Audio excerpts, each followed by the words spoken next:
C'était censé être la fin de l'année scolaire. Ce moment où tout le monde est excité, où on parle déjà des vacances, des plans débiles, des soirées à venir.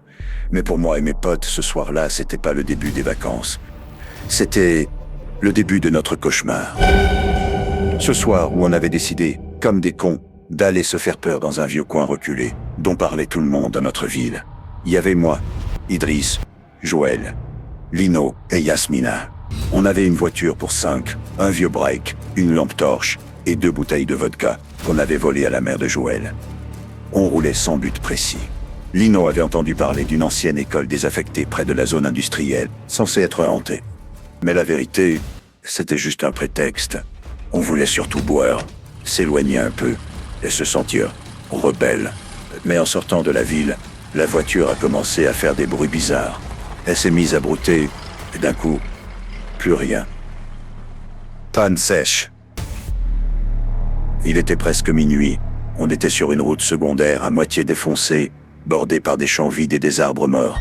Si seulement on le savait. On a commencé à flipper, mais pas trop. Joël a dit qu'il avait vu une station-service pas loin, en venant.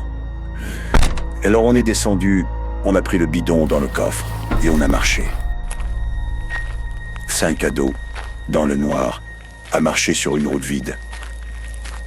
Au bout de 20 minutes, la station. On l'a vue. Elle était là, toute seule, plantée au bord d'un petit parking crade. Les néons clignotaient. Il y avait un distributeur automatique, avec un écran fissuré. Et une vieille caisse en métal avec marqué « Payez ici ». Mais le plus étrange, c'est qu'il y avait de la lumière à l'intérieur du bâtiment. Tout d'un coup, on remarque une silhouette. Quelqu'un était là. C'est parfait, on a de la chance, hein. Nous allons pouvoir payer et vite repartir, avait dit Yasmina. On est entré. La station puis le fuel et le renfermé. Les étagères étaient vides, pas un bruit. Juste un petit ding quand la porte s'est refermée. Il était derrière le comptoir. Chauve, avec une salopette crasseuse. Il avait une main couverte de bandages et un œil qui louchait légèrement. Il a dit « Vous êtes là pour l'essence ?» sans sourire, sans cligner des yeux. On a dit oui.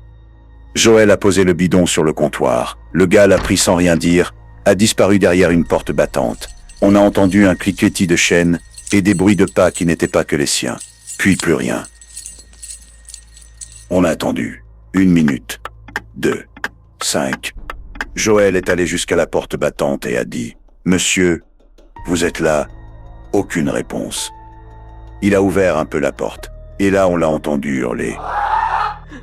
Il a reculé d'un coup, blanc comme un mort, et a juste dit « Il y a des gens enchaînés là-dedans. » On n'a pas eu le temps de réagir. La lumière s'est coupée. Noir complet. Plus de néon, plus de son. Et ce bruit lourd, comme si quelqu'un tombait à l'étage. J'ai crié. Lino a couru vers la sortie. Mais la porte était fermée. Fermée de l'extérieur. On tapait, on criait. Puis il y a eu un flash de lumière dans l'arrière-boutique, un grésillement et le bruit d'un corps qu'on traîne. Joël est reparti vers l'arrière.